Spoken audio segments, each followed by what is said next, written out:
The main thing is to keep the main thing the main thing.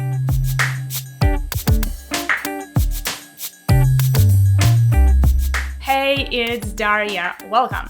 Let's build some awesome teams by helping them to focus on what is really essential. So in this video, I'd like to do a quick review of this book, The Essentialism. This is right now my favorite book that I've read in the past couple of years, written by Greg McKeown. I hope I'm pronouncing it right. Why do I actually bring this book in here? Because I believe that even though this book is not associated with Agile or Scrum specifically, it actually touches on a lot of the Agile principles, the things that I teach teams and companies really. And this can be extremely helpful, not only for any organization, any team, but also for you personally, so that you can really focus on what is really important and achieve success. So let's jump into it. To kind of summarize the key points of the book, there are several that are the most important. So first of all, almost everything is non-essential. And if you do not focus on what is essential, what is important, you will end up wasting a lot of your time, money, and energy on things that do not actually bring you as much success. An interesting and very easy model that the author of the book actually shows us here is this.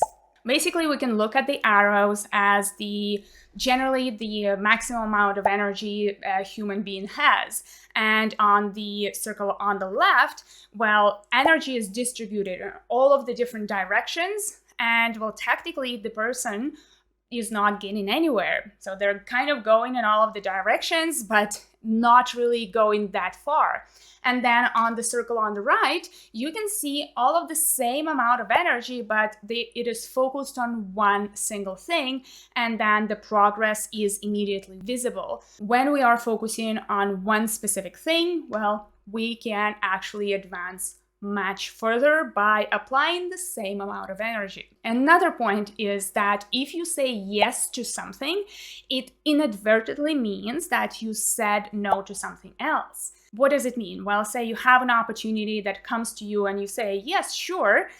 But what happens is that you're not considering all other opportunities that might be existing for you or present for you. And by that, you are saying no to all of those other opportunities that you're actually not even aware of because you didn't spend the time to discover those opportunities because you said yes here. Basically, everything is a trade-off.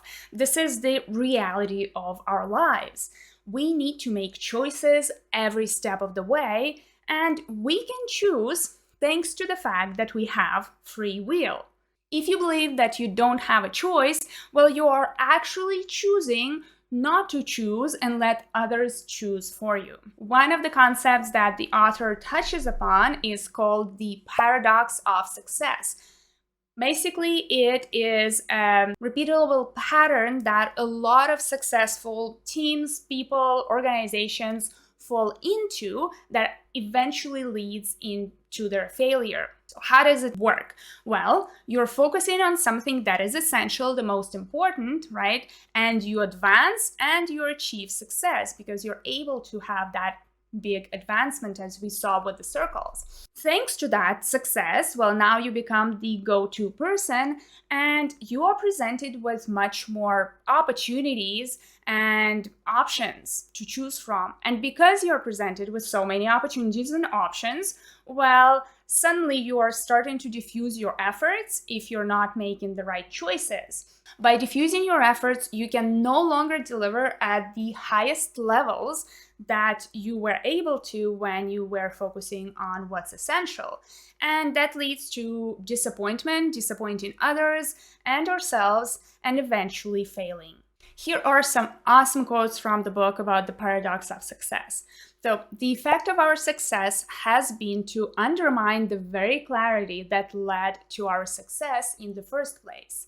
And the pursuit of success can be a catalyst for failure. Many companies actually fall into this trap, the paradox of success, where they have achieved success, their products are loved by customers, they have maybe high market share, they are in front of all of their competitors, and they believe just because they already have it, they will always have the success. They don't really need to do anything differently, they don't need to adapt. Right? But because the business environment is changing, the customer requirements are changing, other companies are coming up maybe with better solutions, better products. Well, if we don't change, eventually we will lose that success. So pay attention to that, because overall, just because you're successful once doesn't mean that you always will be successful. In order to focus on what is essential, well, we need to first understand what non-essentialism actually means, and also why is it so popular? Because in reality, everyone always goes for the non-essential stuff. The non-essentialist approach is to say things like, everything is important, everything is a priority. I can do both. Or if I work very hard, I can have it all. In addition to that, we have a lot of social pressure that is kind of coming at us from all different directions.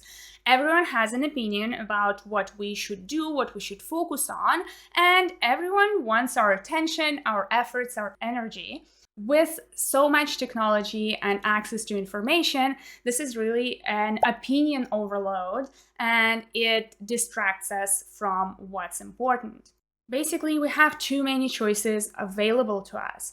As Peter Drucker said, for the first time, a substantial and rapidly growing number of people have choices.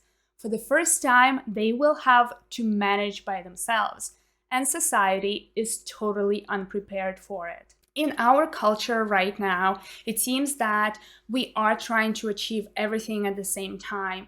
Yes, work on everything, work really hard, and you will have everything.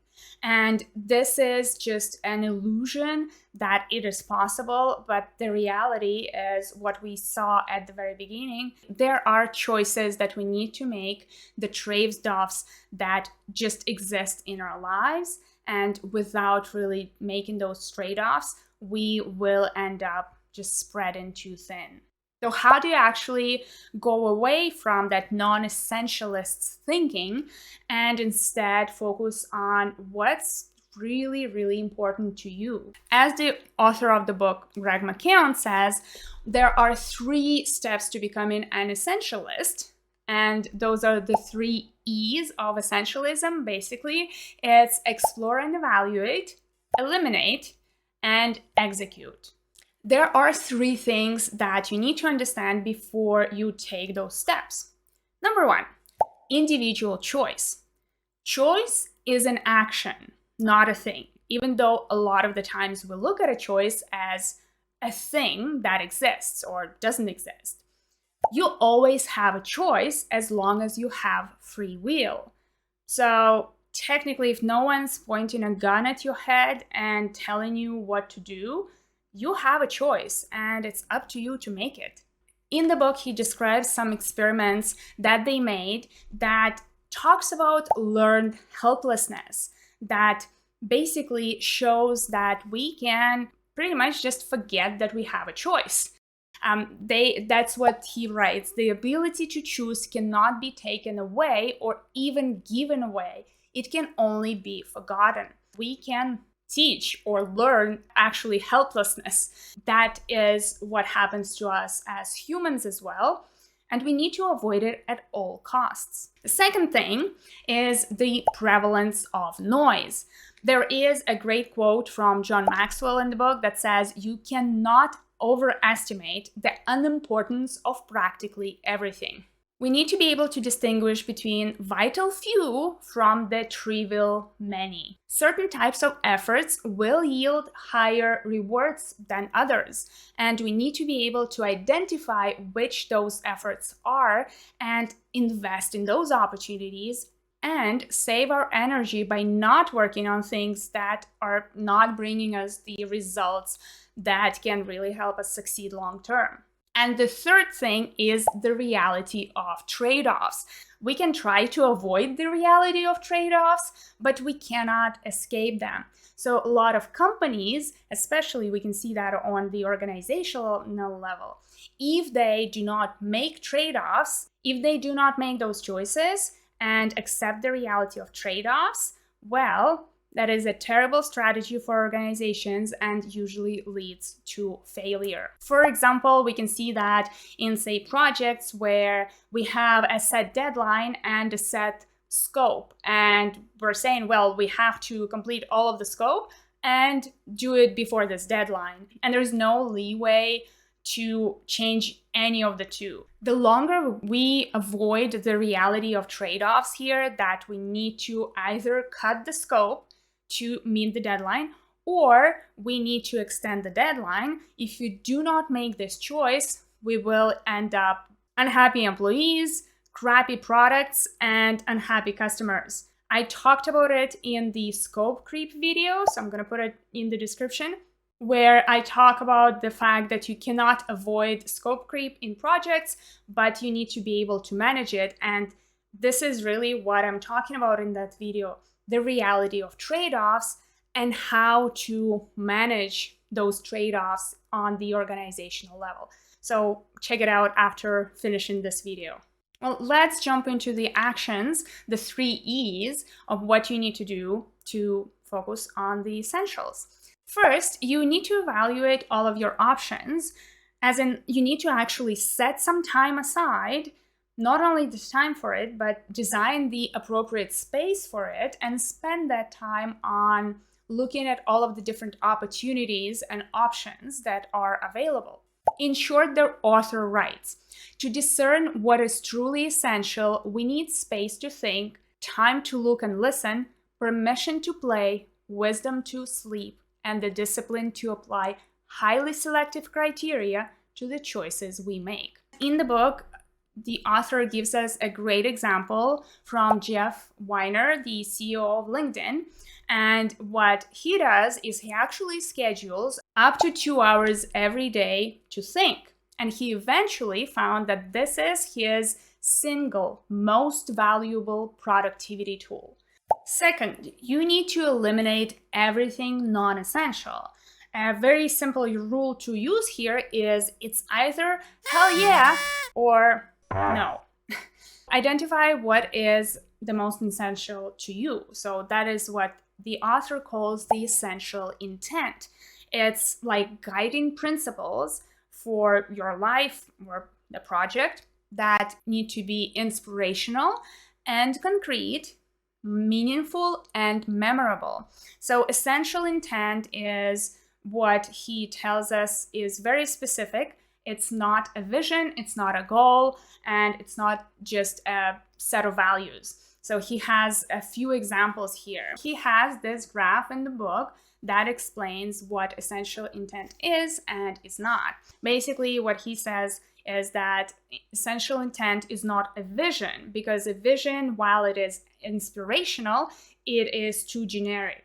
For example, like we want to change the world.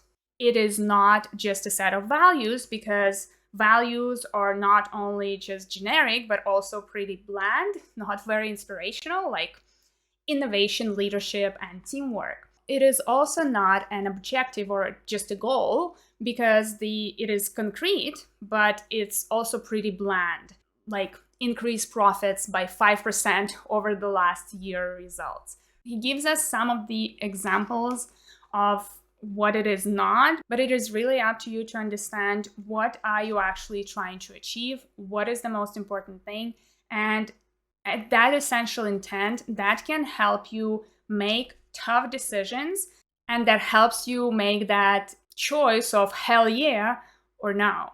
When we finally understand what that essential intent is, the guiding principles, we can start making choices.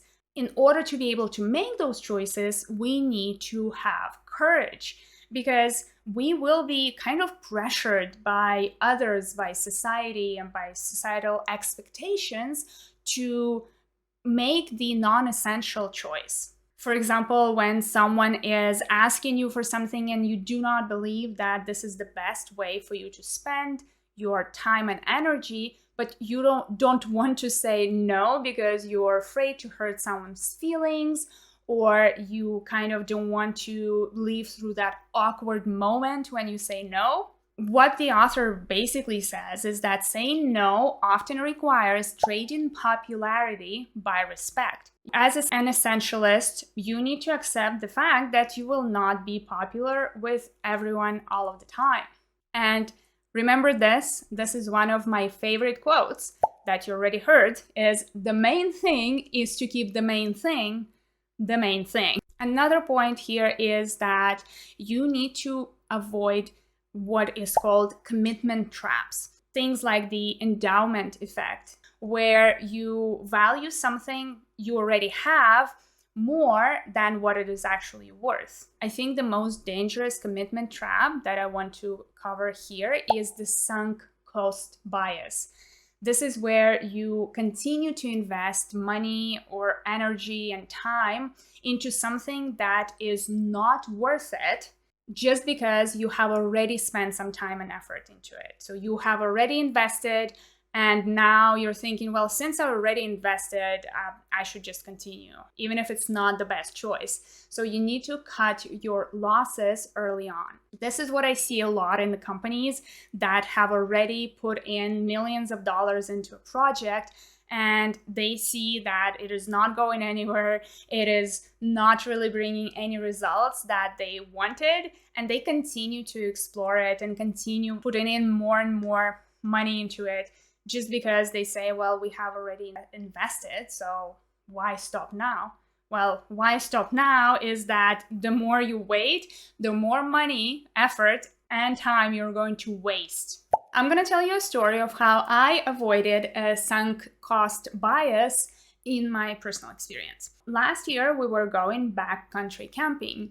To get to the campsite, you need to have a canoe. Well, we don't own a canoe, so we always need to rent it. When I was looking for places to rent it, I made a mistake, and I actually booked the canoe with not the place where I wanted it to book. So they only had much heavier canoes left, and it was about an hour and a half further away from our campsite. That's kind of a lot of time that we would need to add to our trip. When I realized the mistake, it was too late. I have already paid the whole price for that canoe, and I couldn't take that money back. I could have gone in and kind of said, well, because I already paid, I'm gonna go with this canoe and that's it. And I was able to kind of evaluate the situation and ask myself, what do I value more in this moment? Is it the money that I paid, or is it the overall experience of this trip? I opted for the second one. One day before the trip, because that's when I realized the mistake, I booked in another place that was much closer to our campsite and had much better canoes. So the price was the same, but I was losing that money that I have already paid. The time and effort that we have spent on this trip was definitely worth it, honestly. And if I got trapped into that sunk cost bias, we would have spent much less pleasant camping trip, I think. Some other great points that are coming from this book are actually very well aligned with the Agile principles. So first, that the reality is that we live in an unpredictable world. The only thing that we can expect with any great certainty is the unexpected. This is all about that uncertainty within which we need to make decisions, the uncertainty of our estimates, the forecasts that we're making, the fact that we cannot give a guarantee of delivery. That's what we're talking about. We live in an uncertain world and we need to be able to accept it. That's why we use empirical approach to planning and forecasting that we know will help us but be much more realistic with what is possible. Talking about planning, Daniel Kahneman has coined a term called planning fallacy back in 1979. This basically refers to the people's tendency to underestimate a task, even if they have already completed it once or more times. Even more so, people will admit that they have a tendency to underestimate tasks while simultaneously believing that their current estimate is accurate. So that's kind of a cognitive dissonance that is happening. And the last point that comes from this book that I'd like to highlight is done is better than perfect. That comes back to the Agile value of working software over comprehensive documentation, as well as the Agile principles of frequent delivery. We're talking about done. Scrum, the whole point of Scrum is to have something done, and this is what is really shown in this book. Even more so, that what they talk about is that research has shown that out of all of the forms of human motivation, the most effective one is actually progress. Well, why is that? And let me quote the book. A small, concrete win creates momentum and affirms our faith in our future success. If we go back to Agile practices and principles and Scrum, we have every sprint. And at the end of every sprint, we have something done. And we are getting the feedback from our stakeholders and customers that allows us to see, are we going in the right direction? And that by default gives motivation to the team because they feel that they are contributing to something bigger. What I saw in this book are the tiny reminders of Agile values and principles that I actually teach teams and companies that I work with. All of those small things that can help teams and companies save money, save time, save effort, and actually focus on things that will bring value not only to the customers, users, but also to them through the fact that the customers are loving their products. Even though that this book is not necessarily specific to Agile and Scrum, I do believe that this is a must read for any Agile professional. So if you're watching it and you haven't read this book, I recommend you going and picking it up. You can find it on Amazon, obviously, and use the information in the book to help others in your team, in your organization to understand why you cannot have it all, why everything cannot be a priority, teach them the reality of trade-offs, because this is really what we're trying to teach when we're talking about Agile and Scrum. And that is it for this video. I hope you learned something new, and if you did, well, like this video and subscribe, but also comment down below. What is the biggest takeaway for you from this video? Something new that you have learned while watching. And I'll see you in the next video. Cheers and Scrum on!